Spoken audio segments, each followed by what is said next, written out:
Hello student, आज अपन पढ़ेंगे अनिवार्य हिंदी के बारे में। जो बुक है आपकी वितान, उस वितान बुक का चैप्टर नंबर 1 है सिल्वर वेडिंग, जिसमें आपको श्याम मनोहर जोशी का लिखा हुआ एक कहानी है और इसके अंदर कई प्रकार के विषयों को उठाया जाएगा। जैसे इस 3 इशू पे ये लिखा हुआ है। सबसे पहला है पाश्चात्य सभ्यता की ऊपर ये जो पाठ लिखा हुआ है कि पाश्चात्य सभ्यता और भारतीय सभ्यता के बीच किस प्रकार का अंतर है। दूसरा जो है घटते मानवीय मूल्य,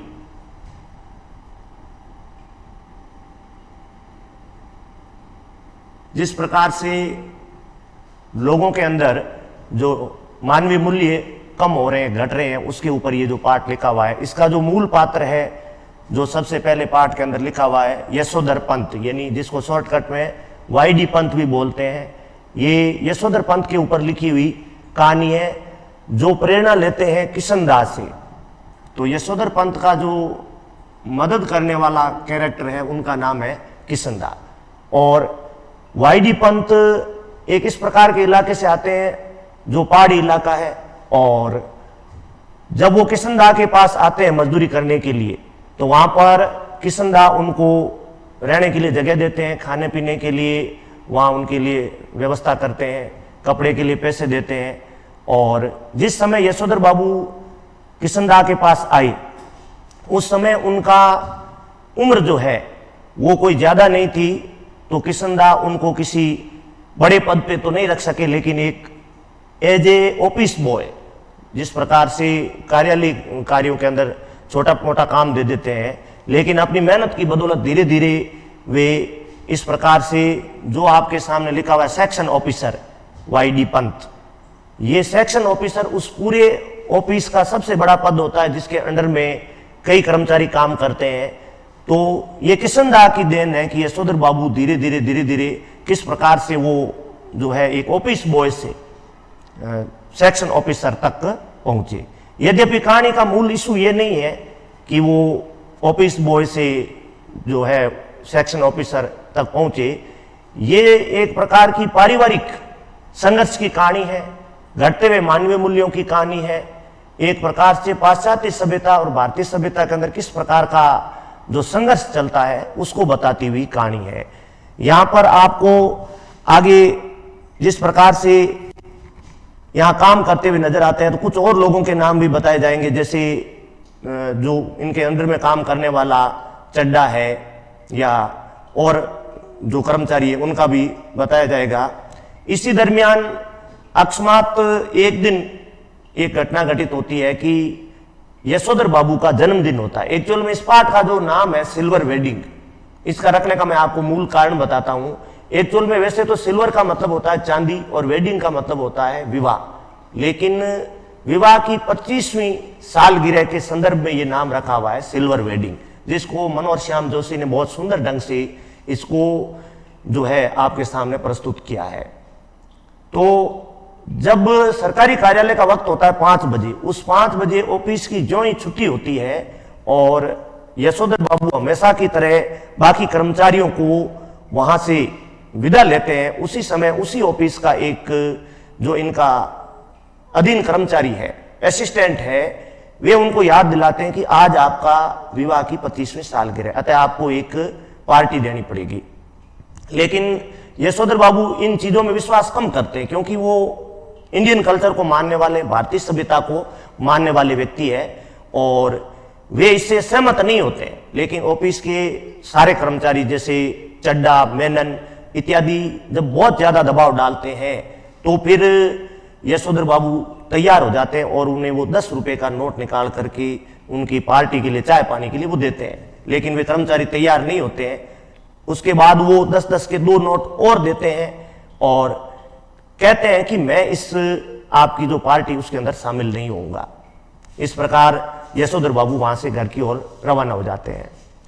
अब आगे जाने के बाद जो मेन बात है, वो सबसे कहानी का टर्निंग पॉइंट वहां आएगा जहां पर यशोधर बाबू का घर से जो पारिवारिक सदस्य है उनसे किस प्रकार टकराट होती है और वे दोनों दो धड़ों में बट जाते, मतलब दो पार्ट हो जाते इनका। एक वे लोग जो पाश्चात्य सभ्यता को मानने वाले हैं और एक वे लोग जो भारतीय सभ्यता को मानने वाले हैं। तो यशोधर बाबू तो चूंकि किशनदास से प्रेरित थे और किशनदास से प्रेरित होने के कारण ये अधिकतर जो है भारतीय सभ्यता की चलाए हुए रास्ते पे चलते थे, भारतीय सभ्यता को मानने वाले थे और उसी प्रकार के सिद्धांतों को मानने वाले थे। और उसका एक सबसे बड़ा प्रूफ वहां ऑफिस में भी था कि वो इसके अंदर शामिल नहीं हुए, इस पार्टी में शामिल नहीं हुए। लेकिन केवल कार्यालय की बात, ऑफिस की बात नहीं है, बल्कि ये अपने घर के अंदर भी बाकी सदस्यों से इनकी जो है टकराट होती रहती थी। क्योंकि बाकी परिवार के सदस्य, जो थोड़ा सा मैं आपको परिचय दे देता हूं कि यशोधर बाबू के परिवार में और कौन कौन लोग थे। एक तो यशोधर बाबू की पत्नी, 4 बच्चे थे जिनमें से 1 लड़की और 3 लड़के थे। जो आपको मैं सीरियल वाइज बताता हूं कि बड़ा लड़का था वो किसी विज्ञापन संस्था में काम करता था, एडवर्टाइजमेंट एजेंसी में काम करता था, अच्छी खासी उसकी सैलरी थी। तो ये चारों जो सदस्य है और 5वां जो सदस्य है उनकी माताजी, वे सब भारतीय सभ्यता को मानने वाले थे और इकलौते इंसान थे यशोधर बाबू जो कि भारतीय सभ्यता को मानने वाले थे। अब यहां जो मैंने आपको बताया था ऑफिस वाला, यहां पर आपको असिस्ट ग्रेंट का लिखा हुआ है, जो कर्मचारी था चड्डा, जिसने इनसे जो पार्टी की बात की थी, कुछ बातें चड्डा के बारे में भी यहां पर बताई हुई है कि चड्डा किस प्रकार का व्यक्ति था। तो उसकी वेशभूषा बताई हुई है कि उस समय अधिकतर लोग, क्योंकि ये कहानी आज की नहीं है, ये प्राचीन पृष्ठभूमि पर लिखी हुई है और उस समय ये मुद्दा बहुत ज्यादा उठा था कि भारतीय सभ्यता के मानने वाले ज्यादातर लोग, अधिकतर लोग जो है पाश्चात्य सभ्यता की तरफ आकर्षित हो रहे थे। तो इस पाठ के अंदर भी बहुत सारे अंग्रेजी के शब्दों को आना, इस प्रकार की लैंग्वेज का इस्तेमाल करना, ये साफ साफ बताता है कि ये पाठ का मूल इशू क्या है, इसका मूल दर्द क्या है। तो चड्डा के बारे में बता रहे, जो चड्डा यशोधर बाबू से पार्टी की बात करता है, उसने चौड़ी मोरी वाली पतलून पहन रखी थी, उसने ऊंची एड़ी वाले जूते पहन रखे थे। तो यशोधर बाबू एक तकिया कलाम यूज करते हैं, समहाउ इम्प्रॉपर।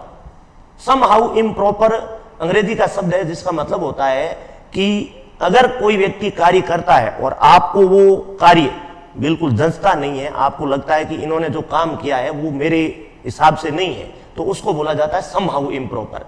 और उसके बाद और अंग्रेजी का शब्द आया एज यूजुअल। एज यूजुअल का मतलब होता है जैसा वो बोला करते थे अमूमन, वैसे उसी अंदाज में, उसी डायलॉग में उन्होंने बोला कि बड़े बहू आपकी चूनेदानी का क्या हाल है। चूनेदानी मतलब मीन्स वो पर्यायवाची शब्द उन्होंने घड़ी के लिए इस्तेमाल किया है।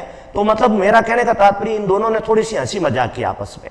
जो यशोधर बाबू उस कार्यालय के सबसे बड़े अफसर थे और जो चड्डा युवा था, नौजवान था, उस चड्डा ने और यशोधर बाबू ने आपस में हल्की सी हंसी मजाक की। यद्यपि उस कार्यालय का क्या था, ये रिवाज था, ये अब से नहीं था, किशनदास के टाइम से था। जो रोल मॉडल थे यशोधर बाबू के, जिनसे इन्होंने ये सारी चीजें सीखी थी और जिस वे पे चल रहे थे वो किशनदास थे, उन्हीं से यशोधर बाबू ने ये सारी चीजें सीखी थी। तो चड्डा के बीच और यशोधर बाबू के बीच थोड़ा सा मीठी नोक झोंक या यूं कह सकते हैं हंसी मजाक चली और चड्डा ने उनकी घड़ी को लेकर थोड़ा सा हंसी मजाक किया। तो पंत जी ने वापस उनको जो एक जवाब दिया, लिखा है मिनट टू मिनट करेक्ट चलती घड़ी के बारे में इन्होंने ये कमेंट किया है। क्योंकि चड्डा ने उसकी घड़ी को लेकर के थोड़ा सा मजाक किया था, मतलब वो कहना चाहते थे कि आपकी जो घड़ी है वो बहुत पुराने टाइम की है और आजकल तो जापानी टाइप की या और जो मॉडर्न वॉच है वो आ जाती है, आप बदल लीजिए, क्योंकि ये परंपरा है उस कार्यालय की, आज से नहीं, किशनदास के टाइम से। इस प्रकार बातचीत करते करते वो घर की ओर चले जाते हैं और हमेशा उसकी परंपरा थी नेले पे देला जवाब देना। नेले पे देला ये मुहावरा ले सकते हो, या इसका मतलब होता है कि एक व्यक्ति कोई बात को कहता है और दूसरा उससे ज्यादा प्रभावशाली बात कह देता है तो उसको कह देता है नेले पे देला करना। अब नेले पे देला कैसे है, क्योंकि चड्डा ने एक मामूली सी बात उसकी घड़ी के लेकर मजाक की और वापस पंत ने, यशोधर पंत ने उसको उससे ज्यादा प्रभावी बात कह दी, तो उसके लिए मुहावरा प्रयुक्त हुआ है नेले पे देला। अब आपको यहां से स्टोरी शुरू करेंगे कि जो यशोधर बाबू है वे आए थे अल्मोड़ा नामक स्थान से। अल्मोड़ा कोई एक पहाड़ी इलाका है, वहां से वो किशनदा के पास जो है नौकरी की तलाश में आए, काम की तलाश में आए थे, जो मैं पूर्व में भी आपको बता चुका हूं। और यशोधर बाबू मैट्रिक पास थे, मैट्रिक माना जाता है 10th पास को। उस समय जब वो आए तो यद्यपि उनका जो है मैट्रिक पास करके उम्र इतनी नहीं हो चुकी थी कि किशनदा उनको किसी प्रकार का बड़ा जो पद दे सके या कोई बड़ी नौकरी दे सके। फिर आपको थोड़ा सा किशनदा के बारे में भी यहाँ वर्णन किया हुआ है कि किशनदा कौन थे और यशोधर बाबू के जीवन में किशनदा की क्या भूमिका थी।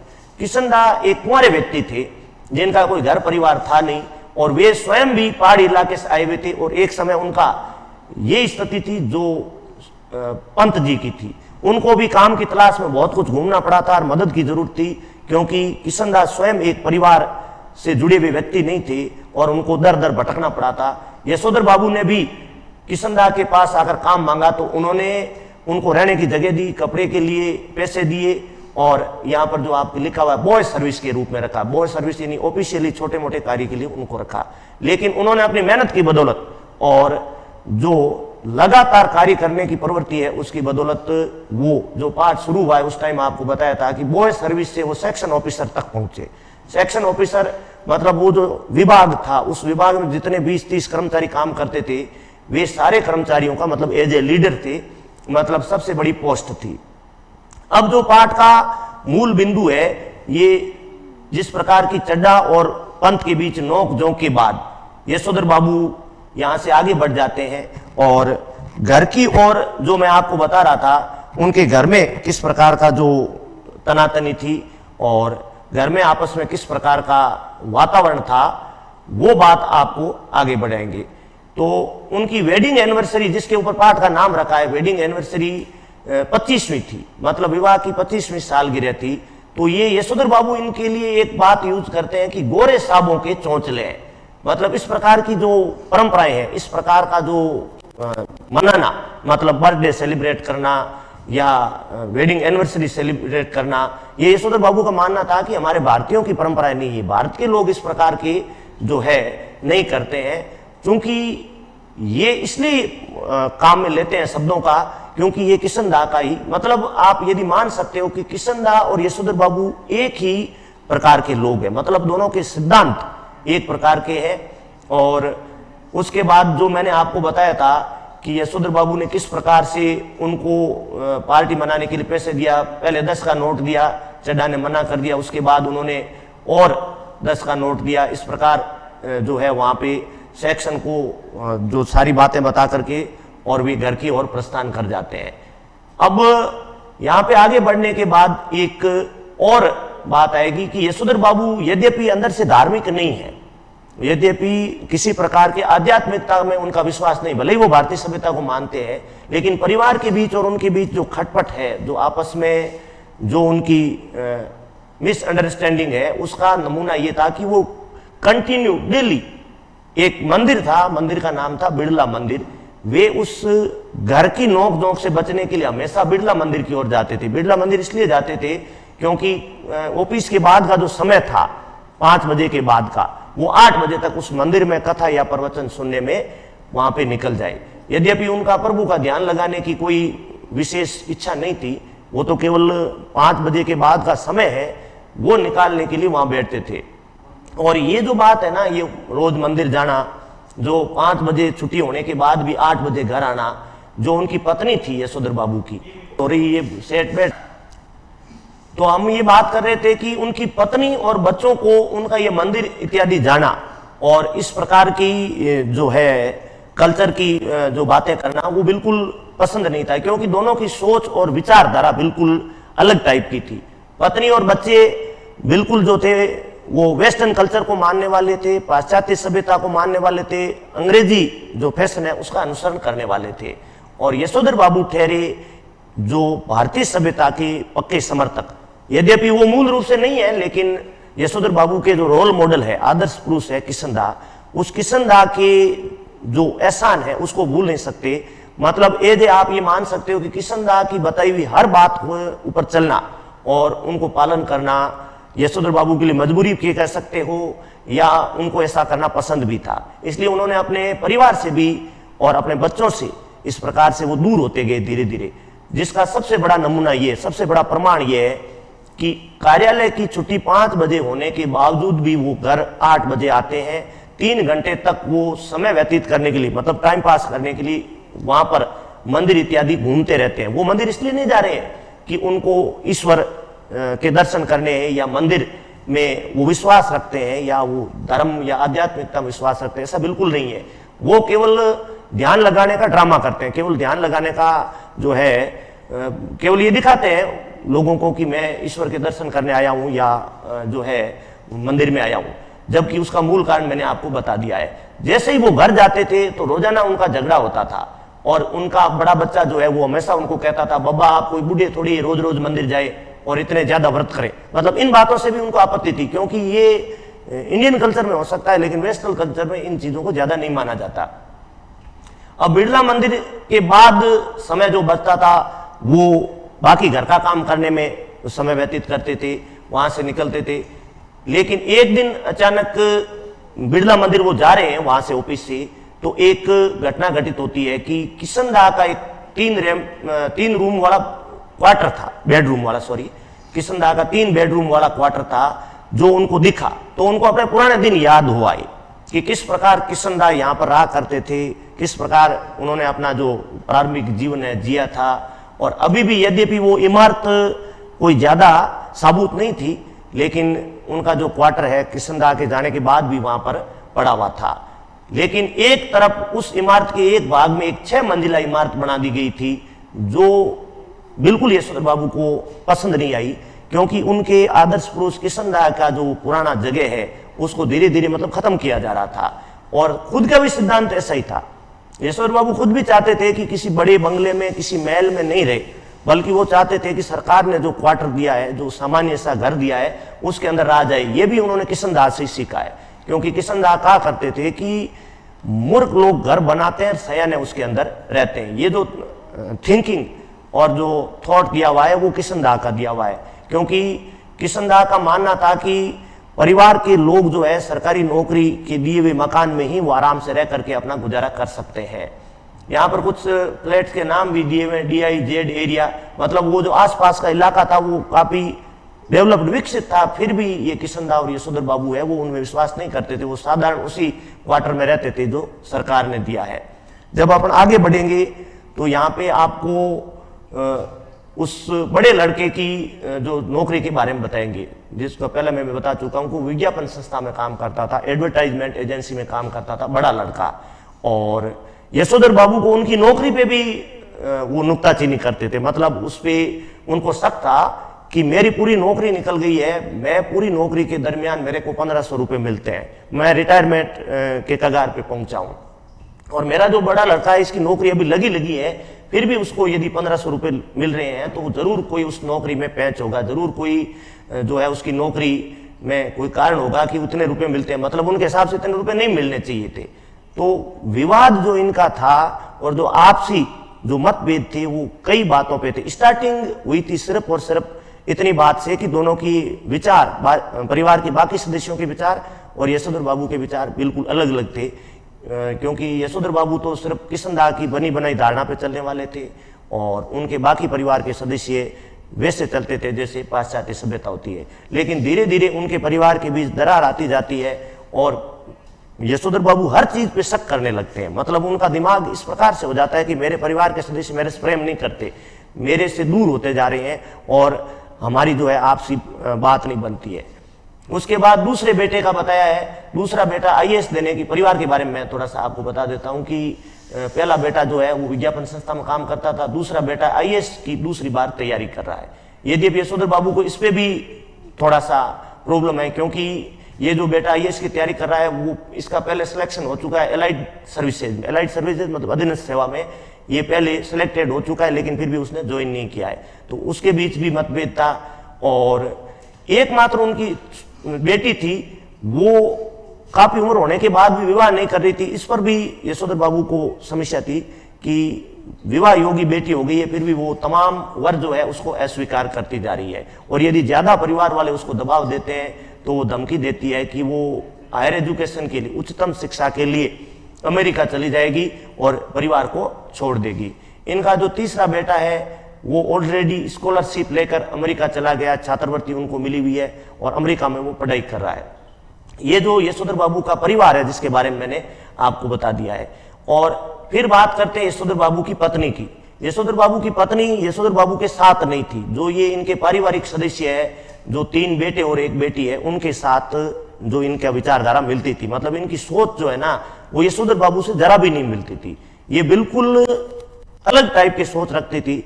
यद्यपि वो मूल रूप से किसी भी प्रकार से मॉडर्न नहीं है, आधुनिक नहीं है यशोधर बाबू की पत्नी, लेकिन उसकी मजबूरी है कि वे अपने बच्चों का साथ देती है। तो इसके लिए ये एक इंपॉर्टेंट क्वेश्चन भी बनता है और क्वेश्चन आता है इसके अंदर कि यशोधर बाबू की पत्नी समय के साथ ढलने में सफल हो गई और यशोधर बाबू जो है समय के साथ नहीं ढल सके। तो इसका मूल कारण क्या है?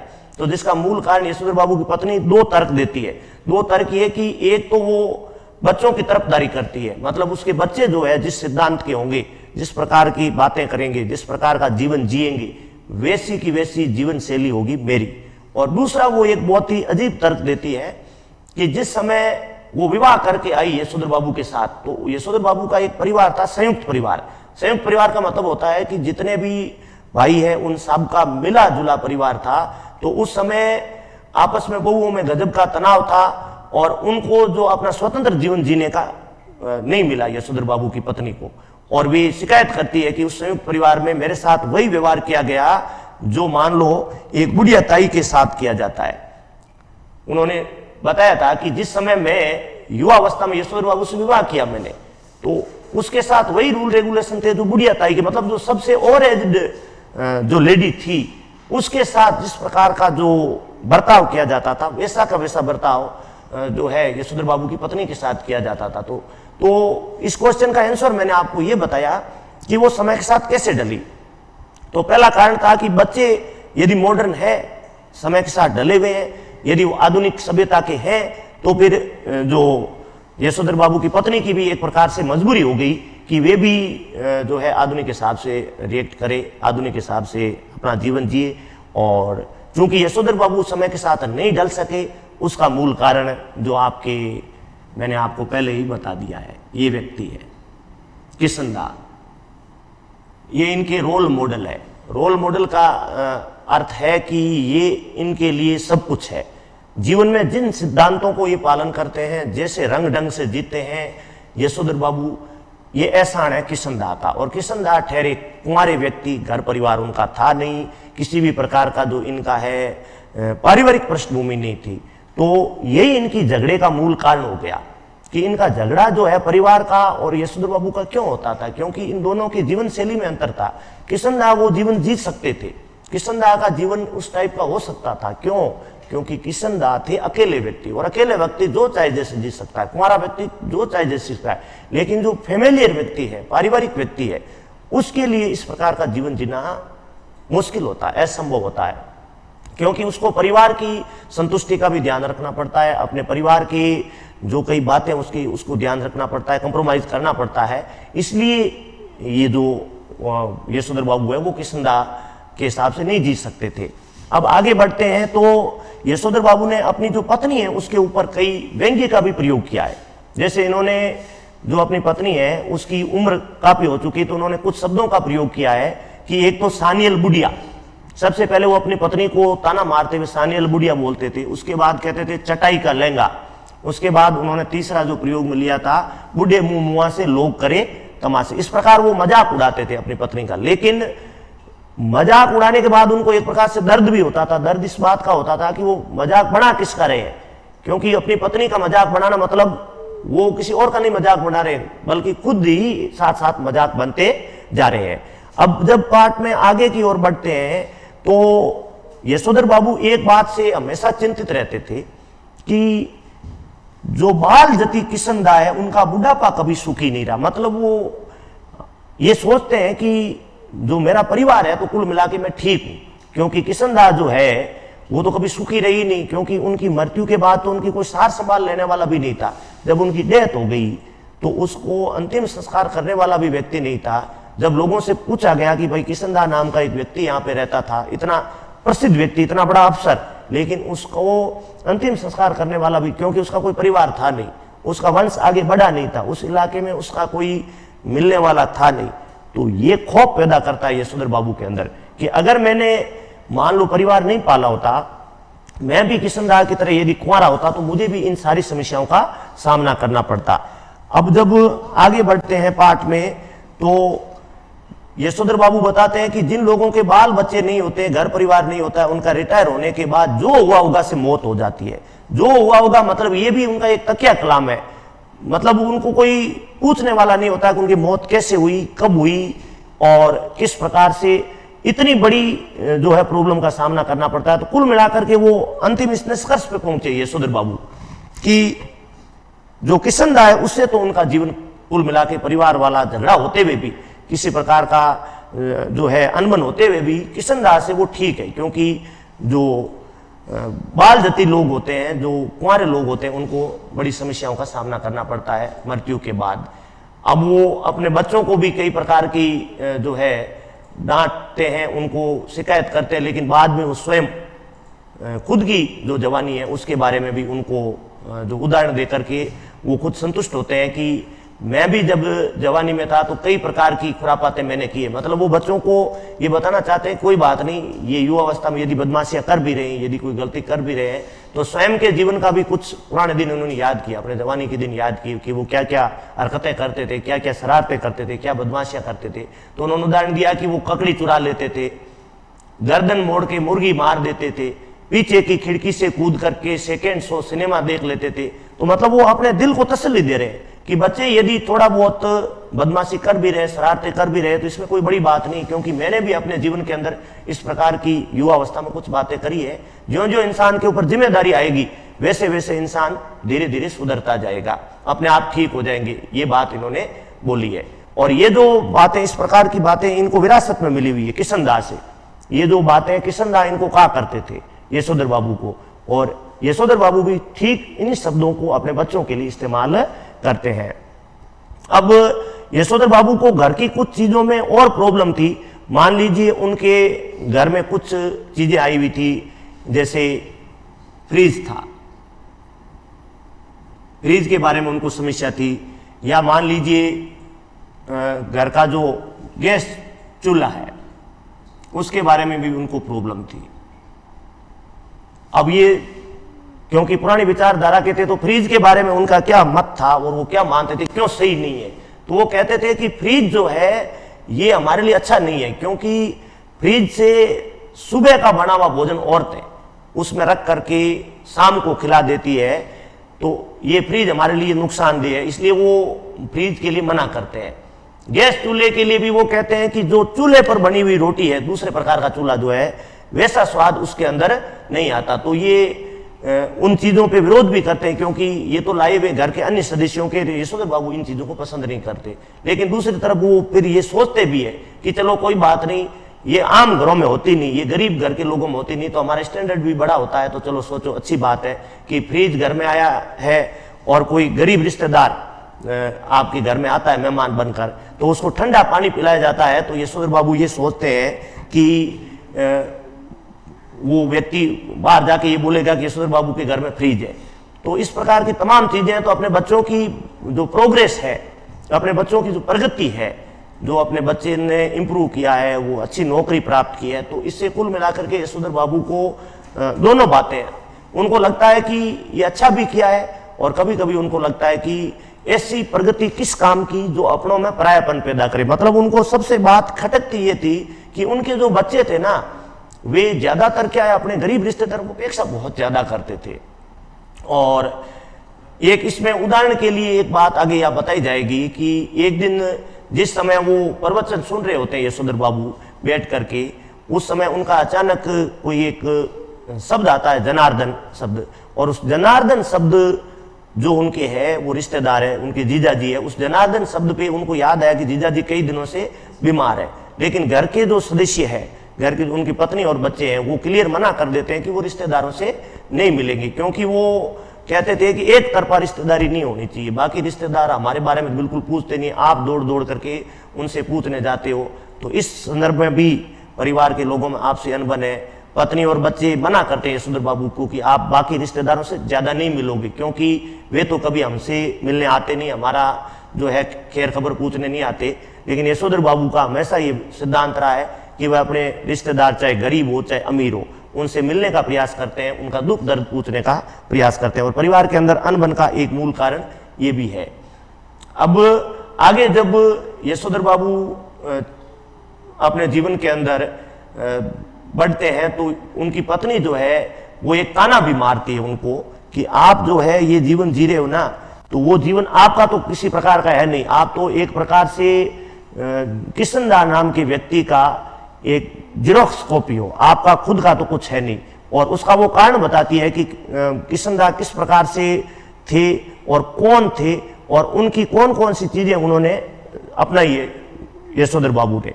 तो वो कहती है कि किशनदास के परिवार था नहीं, वो एक अपनी बुआ के घर में रहे, और बुआ भी कैसी, विधवा बुआ। जो विधवा बुआ का जो परिवार था वो तो कोई था नहीं, और दूसरा कोई पारिवारिक सदस्य उनके पास था नहीं, वो स्वयं कुंवारे थे। तो वो कहते हैं कि आप जो है उनके जीवन वाला जो अपने ऊपर क्यों ढो रहे हो, जबकि वो तो वास्तव में परिवार के बिना थे। तो उनका जीवन जीने का ढंग तो अलग होगा, आपका अलग होना चाहिए। जब आगे बढ़ते हैं तो यशोधर बाबू एक बात कहते हैं कि मैं अपने घर का जो मकान है, फ्लैट है, वो किसी स्थिति में नहीं लूंगा। तो वो तर्क देते हैं, इस संदर्भ में 2-3 तर्क देते हैं, जिसके लिए वो कहते हैं कि जब तक मैं नौकरी कर रहा हूं तब तक मेरे लिए सरकारी क्वार्टर है, सरकारी नौकरी है, और जैसे ही मैं रिटायर हो जाऊंगा तो मेरा कोई बेटा जो मेरी जगह नौकरी करेगा उसके मकान में शिफ्ट हो जाएंगी।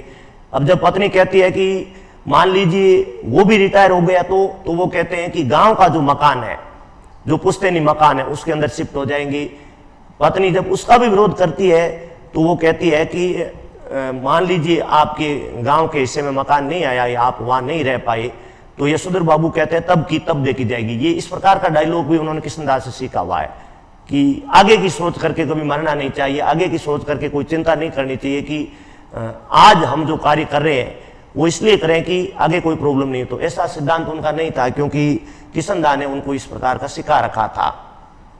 अब आगे एक बात महत्वपूर्ण ये बताई गई है कि यशोधर बाबू अपने घर के अंदर कुछ ऐसे कार्य करवाते थे जिनको लेकर के भी घर वालों में अनबन होती थी। जैसे वो अपने घर में होली गवाते थे, जैसे मान लीजिए कुंवारी कन्याओं को भोजन कराते थे, या रामलीला के लिए अपना घर का जो क्वार्टर है वो दे देते थे। अब इस बात में भी परिवार वालों को आपत्ति थी। यशोधर बाबू तो इसलिए करते थे ये कार्य क्योंकि किशनदास ऐसा मानते थे कि परोपकार हमें कुछ करना चाहिए, धर्म के नाम पर कुछ कार्य करने चाहिए, कुछ ऐसे कार्य करने चाहिए जो हमें स्वयं को सेटिस्फिकेशन मिले, संतुष्टि मिले। लेकिन घर वाले कहते थे कि ये वो अल्लाह होता है, फालतू का आप समय व्यतीत करते हो, और उनको वो काम बिल्कुल पसंद नहीं। जैसे उदाहरण के रूप में दिया हुआ है, जैसे घर में होली गवाना, यानी कि लड़कियों को इकट्ठा करके लड़कियां वहां पर होली के गीत गाती थी, कुंवारी जो लड़कियां हैं उनको भोजन करवाते थे, या रामलीला का आयोजन होता था तो रामलीला का आयोजन के लिए वो अपने घर की एक जगह दे देते, क्वार्टर दे देते या बड़ा रूम दे देते थे। और ये जो सारे काम है वो किशनदास से विरासत में मिले हुए। विरासत का मतलब ये काम ही किशनदास करते थे, ये यशोधर बाबू करते थे। अब यशोधर बाबू का ये सिद्धांत था कि समाज पूरा उनको समाज का सम्मानित बुजुर्ग माने, लेकिन सम्मानित बुजुर्ग माने कैसे, क्योंकि उनका तो अपने परिवार के ऊपर भी काबू नहीं था, वो अपना परिवार भी उनकी बातें नहीं मानता था। इसलिए वो सबसे पहले चाहते थे कि अपने परिवार को अपने हिसाब से बदले, उनका परिवार उनकी कई भी बातों को माने, लेकिन ऐसी बात थी नहीं। अब यशोधर बाबू एक शब्द का इस्तेमाल करते, मैंने आपको पहले भी बताया, समहाउ इम्प्रॉपर। समहाउ इम्प्रॉपर का मतलब होता है कि अगर कोई सामने वाला बात कहता है और यदि आप उससे एग्री नहीं हो, आप उससे सहमत नहीं हो, और आप कोई दूसरी विचारधारा रखते हो, तो उसको बोलते हैं समहाउ इम्प्रॉपर। यानी आप उससे बिल्कुल अलग विचार रखते हैं, बिल्कुल सहमत नहीं है। तो समहाउ इम्प्रॉपर के लिए बहुत सारे उदाहरण आए। मान लीजिए बड़े बेटे की नौकरी यशोधर बाबू को समहाउ इम्प्रॉपर लगती थी।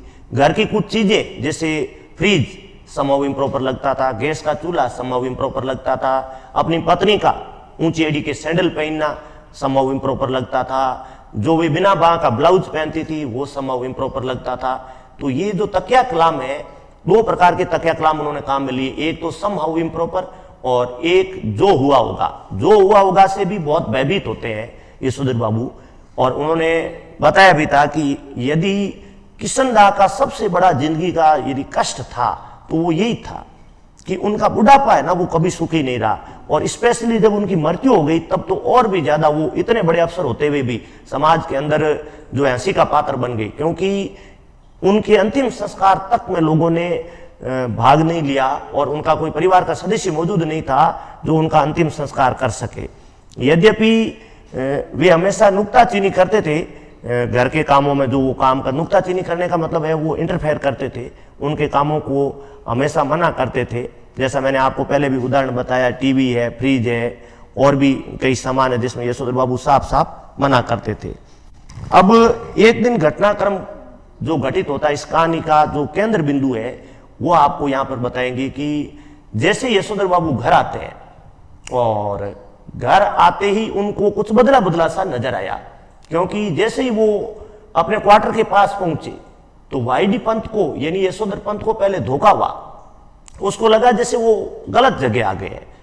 वही स्थिति हुई जो सुदामा और श्री कृष्ण भगवान की हुई थी, क्योंकि कृष्ण भगवान और सुदामा एक परम मित्र थे और कृष्ण जो थे वो बड़े घराने से संबंध रखते थे, सुदामा एक बहुत ही गरीब ब्राह्मण थे, लेकिन कृष्ण भगवान ने उनकी जिंदगी का पूरा हुलिया बदल दिया था, उनका जीवन सुधार दिया था। तो जब सुदामा कृष्ण से मिल करके अपने घर लौटे थे तो वो अपना घर पहचान ही नहीं पाए थे, अपने बच्चों और पत्नी को पहचान ही नहीं पाए थे, उनको लगा था कि मैं भटक कर और जगह आ गया हूं। तो वही स्थिति उस समय वाईडी पंत की भी हुई, क्योंकि वाईडी पंत को ऐसा लगा जैसे आज मैं कोई दूसरे के घर आ गया हूं, मेरा घर ये नहीं है।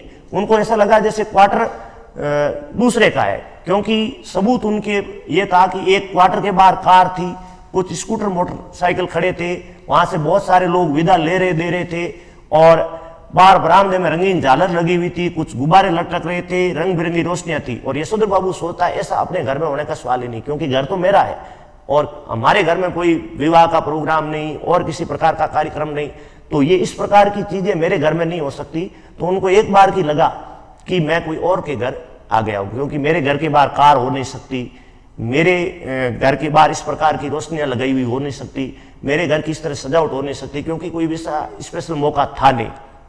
लेकिन अचानक उनका जो बड़ा बेटा है जिसका नाम था भूषण, वो नजर आता है। तो यशोधर बाबू को लगता है ऐसा है कि घर तो अपना ही है, लेकिन उनको यह समझ नहीं आ रहा था कि आखिर घर में हो क्या रहा है, क्योंकि भूषण एक कार में बैठे हुए व्यक्ति से बातचीत कर रहा है और इंग्लिश में कुछ बातें बोलता है, give my warm regards to your father, मतलब वो जो कार में बैठे हुए व्यक्ति है वो भूषण से कह रहे हैं कि मेरी तरफ से अपने पिता को बधाई दीजिएगा। तो यशोधर बाबू बड़े कंफ्यूज से हो जाते हैं कि मुझे बधाई किस बात की दी जा रही है, क्योंकि यशोधर बाबू इन चीजों को मानते नहीं थे, न उनको इस प्रकार का कोई था कि मेरे घर में इतना बड़ा कोई जलसा हो सकता है, इतना बड़ा प्रोग्राम मेरे जो है बर्थडे पे या शादी की सालगिरह पे हो सकता है।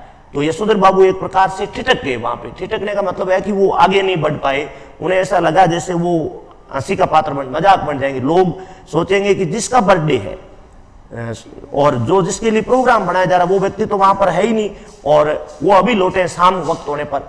लेकिन अचानक हिम्मत करके वो आगे बढ़ जाते हैं और अपने मन में सोचते हैं कि करते होंगे जो करते होंगे ये लौंडे मोंडे, मतलब अपने लड़कों के बारे में कहते हैं कि हो सकता है उन्होंने कोई प्रोग्राम किया हो सकता है कोई दूसरी बात हो, कोई और फंक्शन हो, कार्यक्रम हो।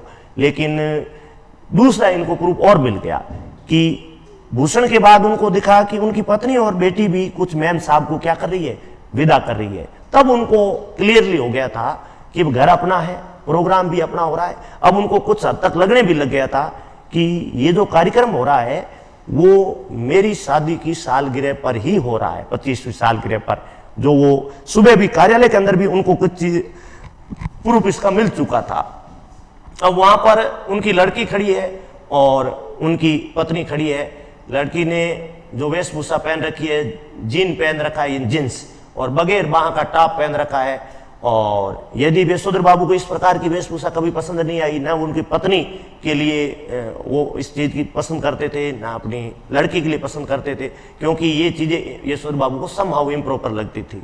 लेकिन पत्नी और जो लड़की है वो भी जिद्दी ऐसी है कि वैसा ही करती है जैसा यशोधर बाबू मना करते हैं। मान लीजिए यशोधर बाबू कहते हैं कि आप जो है ये बगैर बाह का टॉप मत पहनिए, आप जो है इस प्रकार के जींस मत पहनिए, लेकिन लड़की ठीक वैसा ही करती है जैसा यशोधर बाबू मना करते हैं। और यशोधर बाबू अपनी पत्नी से तो यह आशा रखते हैं कि वो सिर पे पल्लू रखे, मतलब घूंघट रखे या जो है पूरा पहनावा रखे, लेकिन वो वापस जवाब देती है कि वह सिर पर पल्लू वल्लू मैंने कर लिया बहुत तुम्हारे कहने से, लेकिन मेरी बेटी वही करेगी जो दुनिया करती है। मतलब वो कहना चाहती है कि मेरी जो बेटी है, ईश्वर बाबू पत्नी ये कहना चाहती है कि मेरी जो बेटी है वो जो वर्तमान में दुनिया का जैसा चलन है, जैसा जिस प्रकार जो अन्य लड़कियां, जवान लड़कियां जिस प्रकार का पहनावा रखती है वैसा ही करेगी। वहां पर जो यशोधर बाबू ने देखा ना, तो वे आधुनिक किस्म के अजनबी लोगों की भीड़ थी। मतलब वे जो लोग थे उनको किसी को पहचानता ही नहीं था। यशोधर बाबू के लिए वे सारे लोग अजनबी थे, और जो उनका हुलिया था, जो उनका पहनावा वगैरह था, वो बिल्कुल आधुनिक किस्म का, यानी मॉडर्न टाइप का था। और जब कार वाले लोग, वहां के मेहमान सब वो धीरे धीरे वहां से विदा हुए, सारे लोग चले गए, तब तक वहां यशोधर बाबू एक प्रकार से छिपे रहे। और सारे लोग जब जाने लगे तब जो है यशोधर बाबू को बड़े बेटे ने झिड़की सुनाई जब अंदर जाते कि बाबा आप भी हद करते हैं, आपका सिल्वर वेडिंग है, आपके लिए इतना बड़ा प्रोग्राम रखा है और मेरे बॉस आपकी राह देख रहे थे, आप तो यहाँ घर आए नहीं। तो यशोधर बाबू थोड़ी सी किशनदास की तरह शर्मीली हंसी हंसते हैं। शर्मीली हंसी हंसने का मतलब है वो थोड़ा सा शर्माते हैं पहले और उसके बाद हंसते हैं, और हंसते हंसते वो कहते हैं कि हम लोगों के यहाँ सिल्वर वेडिंग कब से होने लगी, अर्थात हम तो भारतीय लोग हैं, भारत में रहने वाले लोग हैं, चलो जन्मदिन है सामान्य सा मना लिया या कोई छोटा मोटा त्योहार के अवसर पर प्रोग्राम कर लिया, लेकिन सिल्वर वेडिंग का जो प्रोग्राम है ये तो अपने यहाँ तो होता ही नहीं है, और स्पेशली मेरे लिए तो सिल्वर वेडिंग होने का सवाल ही नहीं है। लेकिन पास में एक व्यक्ति खड़ा था, चंद्रदत्त तिवारी, जो इस साल एएस पास करके आया है, मतलब काफी पढ़ा लिखा है।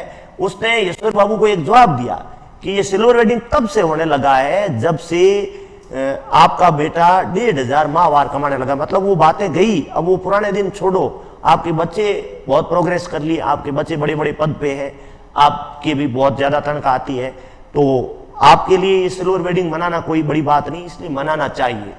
लेकिन कुल मिला के यशोधर बाबू को ये पसंद नहीं आया सारा कार्य, और इस प्रकार से वो थोड़ी सी नोक-झोंक उस जो अपने पत्नी का एक दूर का रिश्ते का भाई है उसके साथ भी उसकी थोड़ी सी नोक-झोंक होती है, क्योंकि वो ये सोचते हैं कि ये जो भूषण को बिगाड़ा है, भूषण जो इस प्रकार के काम करता है शायद उसके अंदर उसकी भूमिका हो।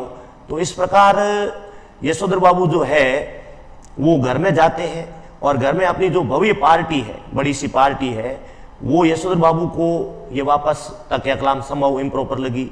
लेकिन चलो थोड़ा सा संतुष्टि भी मिलती है कि भाई जिस आदमी ने कभी जन्मदिन पे लड्डू नहीं बांटा, जब कोई बच्चों को किसी प्रकार की मिठाई नहीं बांटी, उसके इतना बड़ा धूमधाम से कोई पार्टी कर रहा है, तो कुल मिला के उसको लगा कि चलो अच्छा ही है कि यशोधर बाबू के लिए कोई इतनी बड़ी पार्टी ऑर्गेनाइज कर रहा है उसका बेटा, तो उनको लगता है कि चलो ये ठीक भी है।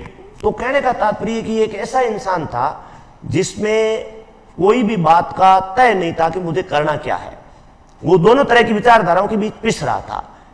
यशोधर बाबू किशनदास वाली विचारधारा पे चलना चाहता था, परिवार से दूर होना नहीं चाहता था, हर चीज के बारे में ऐसा लगता है कि दोहरी विचारधारा। दोहरी विचारधारा का मतलब क्या है कि वो सोचते कुछ और है, करते कुछ और है। जब आगे बढ़ते हैं तो यशोधर बाबू जो है वो घर में आ जाते हैं, और भूषण उनसे थोड़ा अपने मित्रों और सहयोगियों से परिचय भी कराता है उनका, और वो उनको वापस थैंक यू भी बोलते हैं।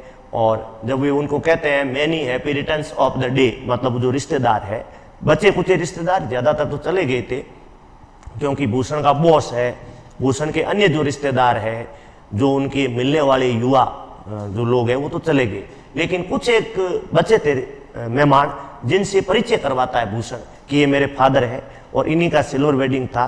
तो बेमन से यशोधर बाबू उनको जवाब देते हैं थैंक यू।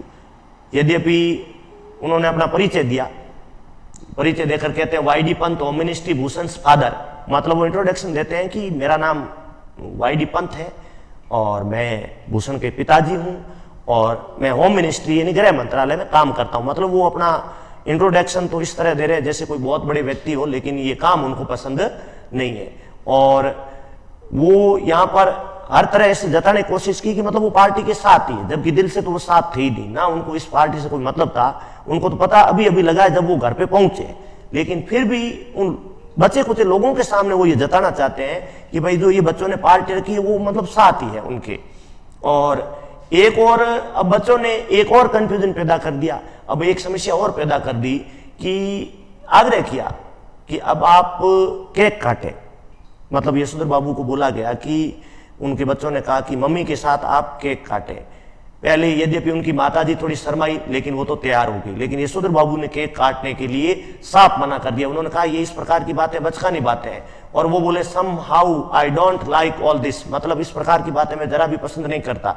यद्यपि आप लोगों ने ये सिल्वर वेडिंग मनाया, कोई बात नहीं, मना लिया, लेकिन मैं इस प्रकार का केक काटना या इस प्रकार की हरकतों में बिल्कुल शामिल नहीं होऊंगा।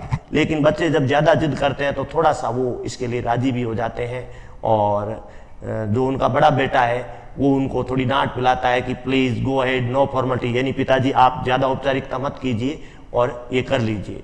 और थोड़ा सा वो इस प्रकार करने के बाद यशोधर बाबू जो है अपने रूम में चले जाते हैं, अपने कमरे में, जहां पर वो हमेशा पूजा करते हैं। लेकिन आज अपने पूजा के कमरे में तब तक बैठे रहे जब तक बाहर से लोगों की आवाजें बंद नहीं हुई, सारे लोग वहां से चले नहीं गए, तब तक वो उस रूम के अंदर बैठे रहे। उसका कारण ये था कि जब सारे लोग चले जाएंगे धीरे धीरे तब मैं जो है बाहर आऊंगा, क्योंकि मेहमान जब तक बैठे रहेंगे वो वहां पर बैठे रहे। हमेशा 15 मिनट पूजा करते थे, लेकिन आज 25 मिनट से भी ज्यादा खींच लिया। और जब वो बाहर नहीं आए तो उनको जो उनकी पुत्री है और जो पत्नी है वो जबरदस्ती वहां पर लाना चाहते हैं। लेकिन यशोधर बाबू पाजामे कुर्ते पर ऊनी ड्रेसिंग गाउन का जो वेशभूषा है उसको नहीं पहन करके वो जिस प्रकार के उस पूजा घर में बैठे हैं उसी के अंदर वो आ जाते हैं। लेकिन उनकी जो पुत्री है उनको ये वेशभूषा जो है बिल्कुल पसंद नहीं आती है कि आप जो इतनी बड़ी पार्टी के अंदर किस प्रकार से जो आप हमेशा घर की वेशभूषा में आगे हैं। यशोधर बाबू आगे बढ़ रहे हैं, लेकिन घरवाली उनको थोड़ा झिड़कती मतलब वो उनको कहती है कि आज पूरे दिन शाम तक आप पूजा में बैठे रहोगे। तो यशोधर बाबू जैसे तैसे वहां से बाहर आते हैं और यशोधर बाबू ने मुस्कुरा कर कहा एवरीबॉडी गॉन, पार्टी ओवर। मतलब वो खुश हुए कि सारे लोग मेरे साथ से चले गए होंगे और पार्टी खत्म हो गई होगी, इसलिए वो बाहर आए हैं। लेकिन उनकी बेटी जल्लाई कि लोग चले गए, इसका मतलब ये थोड़ी है कि आप गमछा पहनकर बैठक में आ जाए। बब्बा यू आर द लिमिट, मतलब आपको अपने कंट्रोल में रहना चाहिए, अपनी मर्यादाओं में रहना चाहिए। आप जो इच्छा होती है उसी वेशभूषा में बाहर आ जाते हैं, ऐसा नहीं होना चाहिए। लेकिन उन्होंने वापस जवाब दिया कि बेटी जैसा हमें सज आएगा वैसा ही हम करेंगे। ऐसा थोड़ा सा नोक-झोंक अपनी पुत्री और यशोधर बाबू में आपस में होती है, लेकिन ये कंटिन्यू होती रहती है, कोई बड़ी बात नहीं है। अब आपस में जो है प्रेजेंट देने के लिए कहा गया। जो वो गिफ्ट लाए थे भूषण के रिश्तेदार, जो भूषण का बॉस है या भूषण के अन्य जो मित्र है वो गिफ्ट लाए, तो बोला गया यशोधर बाबू से कि ये आपके सारे गिफ्ट है, आप इसको खोलिए। लेकिन वो इस चीज में भी सहमत नहीं होते हैं। अंत में जो उनका बड़ा बेटा है भूषण, जिसने इस पार्टी को ऑर्गेनाइज किया है, वो अपने पिता के लिए एक बहुत बड़ा उपहार देता है जिसका नाम है ऊनी ड्रेसिंग गाउन। मतलब सर्दियों के अंदर जो बड़ा सा एक वस्त्र जिससे सर्दी कम लगे, तो भूषण ने उन्हें वो गिफ्ट में दिया है, ऊनी ड्रेसिंग गाउन। लेकिन यशोधर बाबू खुश हुए हैं उससे, यद्यपि उनको इस बात का दुख है कि वो ऊनी ड्रेसिंग गाउन देता, उससे बढ़िया ये होता कि वो मेरे जो छोटे मोटे सुबह के काम है, मान लीजिए वो दूध लेने जाते हैं या और कोई काम करने सुबह सुबह तीखी सर्दी में जाते हैं, वो कर लेता ठीक रहता। लेकिन थोड़े से खुश भी हुए और उन्होंने कहा कि अच्छा तो ये ठहरा ड्रेसिंग गाउन, मतलब वो मजाक की इन्होंने, मतलब व्यंग्य के तौर पर कहा। और उनकी आंखों में थोड़ा सा नमी चमक आई, मतलब उनकी आंखों में आंसू आ गए कि यद्यपि बेटों के बीच और मेरे बीच तनातनी जरूर है, आपस में विचार जरूर नहीं मिलते, लेकिन मेरे बेटे मेरे मन रखते हैं, मेरी बातों को ध्यान रखते हैं, मेरे लिए उपहार लाए हैं। मतलब वो इमोशनल हो गए, भावुक हो गए, इसलिए वो थोड़े से मतलब रोने टाइप हो गए और उनकी आंखों में आंसू आ गई। बेटे ने ये कहा कि आप सवेरे जब ड्रेसिंग गाउन पहनकर दूध लाने जाया करे, ये इसलिए मैं आपके ड्रेसिंग गाउन लाऊं। इस प्रकार ये कहानी जो है वो पूरी होती है और अचानक उनको जो है यशोधर बाबू को किशनदा याद आ जाते हैं। वो किशनदा जो इसी वेशभूषा में रहते थे और जो इस प्रकार के जो है कपड़े पहनते थे। जैसे उन्होंने ऊनी ड्रेसिंग गाउन पहना तो उनके दिमाग में ऐसे लगा जैसे कोई यशोधर बाबू खड़ा नहीं है बल्कि किशनदा खड़ा है, और उन्हें अपने उस आदर्श पुरुष की याद हो आई। अब जो है इस पाठ के जो मैंने आपको पूरी कहानी बता दी है उसके प्रश्नों के बारे में अपन थोड़ा सा जान लेते हैं कि यशोधर बाबू की पत्नी समय के साथ ढलने में सफल होती है लेकिन यशोधर बाबू असफल होते हैं। यद्यपि इस प्रश्न का उत्तर बीच में भी बता चुका हूं लेकिन वापस रिपीट कर देता हूं कि इसमें यशोधर बाबू स्वयं असफल इसलिए रहते हैं समय के साथ ढलने में। समय के साथ ढलने मतलब जो मॉडर्न टाइम है, आधुनिक समय है, उसके अंदर वो इसलिए सफल नहीं हुए क्योंकि वो इस विचारधारा के थे ही नहीं। वो उस विचारधारा के थे जो विचारधारा किशनदा के समय की थी।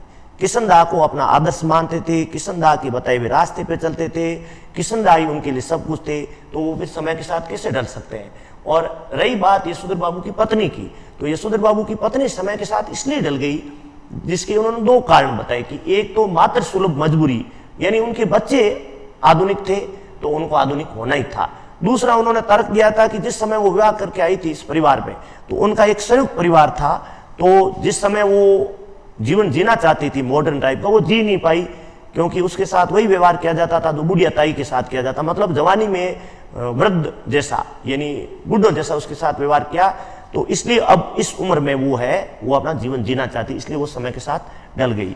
उसके बाद जो आता है आपके दूसरा क्वेश्चन, पाठ में जो हुआ होगा वाक्य के आप कितनी अर्थ छवियां खोज सकते हैं। यद्यपि जो हुआ होगा का सबसे बड़ा प्रयोग जो है वो किशनदा के लिए उस समय किया गया था जिस समय किशनदा की मृत्यु हो गई थी। किशनदा की मृत्यु के बाद जब आस पड़ोस के लोगों ने पूछा कि किशनदा की मृत्यु कैसे हुई तो पड़ोसियों ने और आसपास के लोगों ने कहा कि हमें पता नहीं, जो हुआ होगा। इस प्रकार सबसे बड़ा जो हुआ होगा कि यह अर्थ छवि है। फिर तीसरा क्वेश्चन है, तीसरे में सम हाउ इम्प्रॉपर वाक्यांश का प्रयोग ईश्वर बाबू लगभग हर वाक्य में तकिया कलाम की तरह करते हैं। तकिया कलाम का मतलब होता है जिस शब्दावली का प्रयोग अधिकतर करते हो आप, जो अमूमन आपकी जुबान पे रहता है, उसको बोला जाता है तकिया कलाम। तो सम हाउ इम्प्रॉपर उनका तकिया कलाम था। जब भी उनको लगता है कि मेरे हिसाब से नहीं बैठ रहा है वो बोलते सम हाउ इम्प्रॉपर। इस वाक्यांश का उनके व्यक्तित्व और कहानी के कथ्य के मध्य क्या संबंध बनता है, तो इसका उत्तर होगा बिल्कुल दोनों के बीच एक बेहतर संबंध बनता है। कहानी का जो कथ्य है मतलब जो मूल भाव है वो और यशोधर बाबू को व्यक्तित्व दोनों एक ही प्रकार का है। दोनों में ये बात साबित होती है कि ये कहानी भी समहाउ इम्प्रॉपर है और यशोधर बाबू का व्यक्तित्व भी समहाउ इम्प्रॉपर है। मतलब समझ नहीं आ रहा है यशोधर बाबू को मुझे क्या करना चाहिए क्या नहीं करना चाहिए, और कहानी में भी ये जो पूरी आप पढ़ते होती है समझ नहीं आता कि किस प्रकार की विचारधारा परिवार की है, किस तरह यशोधर बाबू की है, किस तरह किशनदा की है। तो ये मतलब एक खिचड़ी बन जाती है। चौथा क्वेश्चन है, यशोधर बाबू कहानी को दिशा देने में किशनदा की महत्वपूर्ण भूमिका रही। कोई बिल्कुल विवाद की बात नहीं है। यशोधर बाबू का पूरा जीवन ही किस परंपरा पे चलने वाला था, किशनदा के। आगे पूछा है आपके जीवन को दिशा देने में किसका महत्वपूर्ण योगदान रहा और कैसे। मतलब आपसे पूछा जा रहा है कि जिस तरह यशोधर बाबू जो है वो पूरा उनका जो जीवन था वो किशनदा की बनी बनाई धारणा पे था, उस विचारधारा पे था, मतलब उनको सफल किया किशनदा ने। तो आपको भी ऐसे एक आदर्श पुरुष का नाम बताना है जिसने आपके जीवन में बहुत बड़ी भूमिका अदा की हो, जिसने आपके लिए बहुत बड़ा कार्य किया हो। मतलब आप किसी टीचर का बता सकते हो या किसी पारिवारिक सदस्य का, अपने माता का, पिता का, जिसने आपके जीवन को दिशा देने में, दिशा मतलब आपको गाइडेंस दिया, आपको बहुत अच्छा मतलब उन्होंने जीवन में आगे बढ़ाने का काम किया, ऐसे किसी व्यक्ति का नाम बताना है। पांचवा क्वेश्चन है वर्तमान समय परिवार की संरचना स्वरूप से जुड़े आपके अनुभव इस कहानी से कहां तक सामंजस्य बैठा पाते हैं। तो ये कहानी वर्तमान समय में परिवारों की घर घर की कहानी है। जिस प्रकार का यशोधर बाबू के परिवार के बीच जो खटपट चलती है, जो समस्या चलती है, वो अमूमन आजकल हर घर में दिखाई देती है, क्योंकि इस कहानी में मूल यही बात बताई कि आधुनिक जो समय है उसके अंदर लोग ज्यादातर पाश्चात्य सभ्यता के अनुसार चलना चाहते हैं और प्राचीन काल में जो लोग थे वो भारतीय सभ्यता पर चलना चाहते हैं।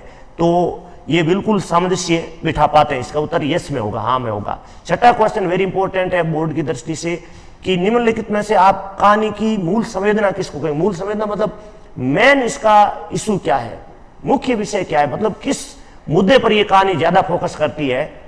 तो इसमें तीन जो है ऑप्शन दिए हुए हैं। सबसे पहला है हाशिए पर धकेले जाते मानवीय मूल्य, दूसरा है पीढ़ी का अंतराल और तीसरा है पाश्चात्य संस्कृति का प्रभाव। यद्यपि तीनों ही है इसके अंदर, इशू तीनों ही उठाए हुए हैं, तीनों ही मूल विषय कह सकते हैं। हाशिए पर धकेले जाए। मानवीय मूल्य का मतलब होता है दया, प्रेम, सहानुभूति, भाईचारा, मित्रता। वो पीढ़ी का अंतराल का मतलब जो आपके दादा के समय था वो पिता के समय नहीं, पिता के समय वो पुत्र के समय नहीं, मतलब पीढ़ी दर पीढ़ी, स्टेप टू स्टेप कुछ चीजें बदलती रहती है। तो ये मुद्दा भी उठाया हुआ है। और तीसरा है पाश्चात्य संस्कृति का प्रभाव, तो ये भी इस कहानी में देखने को मिलता है। लेकिन इसका मूल संवेदना आप राइट लिखोगे क्या इसके अंदर, क्या इसलिए है कि मान लीजिए पीढ़ी का अंतराल भी सामान्य सी बात है, पाश्चात्य संस्कृति का प्रभाव भी ज्यादा कोई बड़ी बात नहीं कह सकते। लेकिन सबसे बड़ा दुख की बात यह है कि जो मानवीय मूल्य खत्म हो रहे हैं, ये इस कहानी का मूल इशू है। मतलब मूल संवेदना इसकी यही है कि संस्कृति किसी का पालन करो आप, चाहे पीढ़ी दर पीढ़ी अंतराल आता रहे,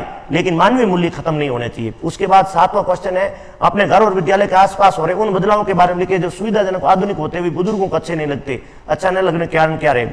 जो अपने घर और विद्यालय के आसपास जो बदलाव होते हैं, जो बच्चों के द्वारा बड़ों का आदर नहीं करना या उनको किसी प्रकार से ऐसी शब्दावली का प्रयोग करना जो उनको अच्छा नहीं लगे, कुछ ऐसे भी बातें होती है जो कॉलोनी के अंदर प्राचीन समय की जो सिस्टम है वो नहीं होते हैं, तो वो उनको अच्छे नहीं लगते हैं। 8वां क्वेश्चन है, यशोधर बाबू के बारे में आपकी क्या धारणा बनती? नीचे 3 कथन दिए हुए हैं। पहला, यशोधर बाबू विचार पूरी तरह से पुराने और सहानुभूति के पात्र नहीं है। दूसरा, यशोधर बाबू में एक तरह का द्वंद्व है जिसके कारण नया उन्हें कभी कभी खींचता है पर पुराना छोड़ता नहीं, इसलिए उन्हें सहानुभूति। तो इसके अंदर खैर राइट होगा कि यशोधर बाबू में एक द्वंद्व है। द्वंद्व का मतलब होता है कि वो कंफ्यूज है, वो ये तय नहीं कर पा रहे हैं कि उनको करना क्या चाहिए, परिवार का साथ देना चाहिए या पुरानी विचारधारा के साथ रहना चाहिए। द्वंद्व का मतलब यही होता है कि आप तय नहीं कर पाते हो कि मुझे करना कौन सा है, ये करना है या ये करना है। तो यशोधर बाबू के अंदर एक प्रकार का द्वंद्व है कि नया उन्हें कभी कभी खींचता है, मतलब जो जैसे चूल्हा हो गया, फ्रिज हो गया या जो ड्रेसिंग गाउन लाया वो हो गया, वो खींचता है, लेकिन पुराना वो छोड़ते नहीं। यानी कि किशनदास ने जो जीवन जीने का उनको सिखाया वो छोड़ना नहीं चाहते, इसलिए वो ऐसे लोग सहानुभूति के पात्र होते हैं। मतलब इनके ऊपर हमें दया तो नहीं कह सकते, लेकिन ऐसे लोगों को ज्यादा ख्याल रखना चाहिए क्योंकि लोग सहानुभूति के पात्र रियल में होते हैं। इस प्रकार ये जो सिल्वर वेडिंग जो कहानी है अपने वितान की, वो अच्छी तरह से प्रयास किया है कि इसको बताने का, इसके प्रश्नों को भी बताने का। अब आगे जो है इसी वितान का दूसरा जो वीडियो है जल्दी आपके सामने लाया जाएगा, जो दूसरा पार्ट है जूझ। जल्दी ही हम दूसरे वीडियो के साथ मिलते हैं।